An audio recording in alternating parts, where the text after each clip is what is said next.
ഇപ്പം ചേച്ചി നമ്മൾ പറഞ്ഞല്ലോ ഒരുപാട് ലെജൻസിൻ്റെ കൂടെ വർക്ക് ചെയ്തിട്ടുണ്ട്. ഇപ്പോൾ റഹ്മാൻ സാറിനെ കുറിച്ച് പറഞ്ഞു തരുന്നു. സാർ രാവിലെയാണ് കൂടുതലും റെക്കോർഡിങ്സും ഒക്കെ, അങ്ങനെ എന്തെങ്കിലും ഓർമ്മകളുണ്ടോ ചേച്ചിക്ക് ആ കാലഘട്ടത്തിൽ? ഇപ്പോൾ രാവിലെ അല്ല, രാത്രി. രാത്രി അതായത് പക്ഷെ ഞാൻ എൻ്റെ പാട്ടുകൾ ഒരുപാട് രാത്രി അങ്ങനെ പാടിയിട്ടില്ല.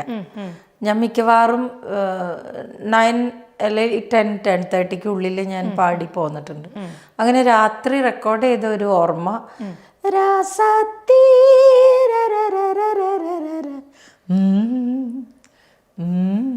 ആ പാട്ടില്ല, അത് ഷാഹുൽ ഹമീദാണ് പാടിയിരിക്കുന്നത്. പക്ഷെ അതില് ഗംഗ, സുജാ ചേച്ചി, ഞാൻ 3 പേര്. പിന്നെ ആരാണ്, ചിലപ്പോൾ എൻ്റെ ഓർമ്മ കുറവുണ്ടാകും, ആരെങ്കിലും ഉണ്ടായിരുന്നോ എന്ന് എനിക്ക് സംശയമാണ്. അന്ന് ആ പാട്ട് ഞങ്ങൾ കുറച്ച് രാത്രിയാണ് അത് പാടിയത്. അതുപോലെ ഓരോരുത്തരുടെയും പ്രത്യേകതകൾ ഉണ്ടാവില്ലേ? ഇപ്പം രാജാ സാറിൻ്റെ ആണെങ്കിൽ എങ്ങനെയായിരിക്കും? കാരണം ഏറ്റവും ഒരുപാട് പാട്ടുകൾ ചേച്ചി പാടിയിട്ടുണ്ട്. എന്തായിരിക്കും പ്രത്യേകത? എല്ലാവർക്കും ഒരു പേടി ഉണ്ടാവും, അതറിയാം. എനിക്ക് പേടി ഉണ്ടായിട്ടില്ല ശരിക്കും. ഞാൻ സ്റ്റുഡിയോയിൽ ചെല്ലുമ്പോഴേ അസിസ്റ്റന്റ് സുന്ദരാജൻ സാറുണ്ട്. സാറിനൊക്കെ ഭയങ്കര പേടിയാണ്. രാജാ സാർ ഇങ്ങനെയൊക്കെ പറയാം. അപ്പം ഞാൻ എന്തിനും ഇവരിങ്ങനെ പേടിക്കണേ ഞാനങ്ങനെ ചിന്തിച്ചിട്ടുണ്ട് പല പ്രാവശ്യം. പക്ഷെ എനിക്കങ്ങനെ ഒരു പേടിച്ച് നിൽക്കേണ്ട ഒരു അനുഭവം അവിടെ ഉണ്ടായിട്ടില്ല. എന്നുവെച്ചാൽ സാറിൻ്റെ പോളിസി എങ്ങനെയാണെന്ന് വെച്ചാൽ, സാറ് പറഞ്ഞു തരുന്നത് കറക്റ്റ് അങ്ങനെ പാടിക്കഴിഞ്ഞാൽ എന്താ പ്രശ്നം? ഒരു പ്രശ്നമില്ല. തെറ്റ് വരാതെ ക്ലീനായിട്ട് പാടിയ ഒരു കുഴപ്പമില്ല. എന്നുവെച്ചാൽ നമ്മുടെ ഫ്രഷ് മൈൻഡാണെന്നൊക്കെ, നമ്മുടെ മൈൻഡിൽ വേറെ ഒന്നുമില്ല, പാട്ട് മാത്രമല്ലേ ഉള്ളൂ. അപ്പം എന്ത് പറഞ്ഞു തന്നാലും അത് ഒരു പ്രാവശ്യം കേട്ടാൽ അങ്ങനെ അത് ഫീഡാകും. മനസ്സിലായോ? അതായിരിക്കും ഞാൻ വിചാരിക്കണം. ഇപ്പോഴാണ് അതൊക്കെ ചിന്തിക്കണത്. അന്നതൊന്നും ചിന്തയിലില്ല, അതൊക്കെ പ്രോസസ്സിങ് ആണ്. അതങ്ങനെ അങ്ങോട്ട് നടന്നു പോവുകയാണ്.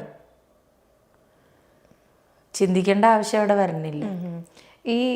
അതാ ഞാൻ ചോദിക്കുന്നത്, അങ്ങനെ എന്തെങ്കിലും ചേച്ചിക്ക് ഓർത്ത് പറയാൻ പറ്റിയ എന്തെങ്കിലും പ്രത്യേകത? ലാസ്റ്റ് ഇങ്ങനെ എല്ലാ ഓർക്കസ്ട്രയും ഇരിക്കുന്ന സമയത്ത് മോണിറ്ററൊക്കെ എടുത്ത് കഴിഞ്ഞിട്ടില്ല. ചിലപ്പോൾ ചില പാട്ടുകളുടെ ചില നോട്ട്സൊക്കെ ഒന്ന് മാറ്റി, ഒരുപാടൊന്നുമല്ല, ചെറിയ ചേഞ്ചസ് ഒക്കെ പറയും.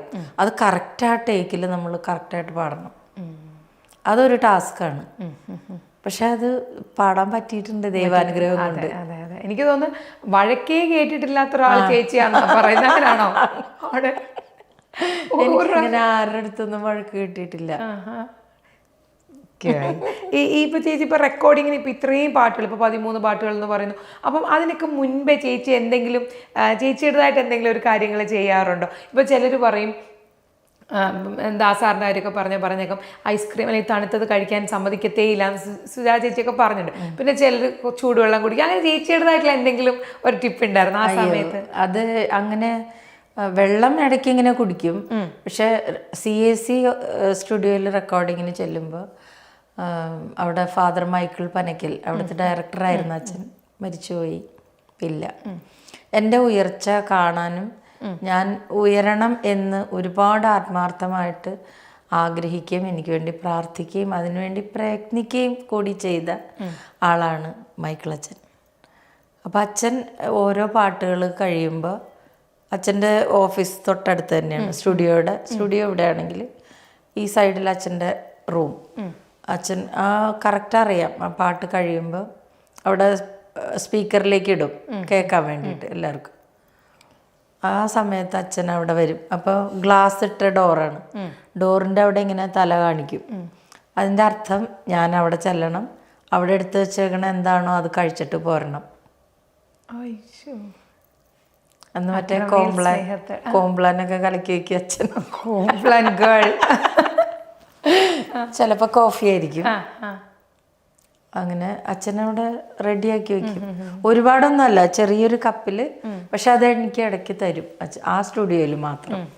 ബാക്കി സ്റ്റുഡിയോസിൽ അങ്ങനെ ഒരു ഫെസിലിറ്റി ഇല്ല. ചേച്ചി പ്രത്യേകിച്ച് അങ്ങനെയൊന്നും ചെയ്യാറുമില്ല? ഇല്ല, വെള്ളം കുടിക്കും, നല്ലോണം വെള്ളം കുടിക്കും.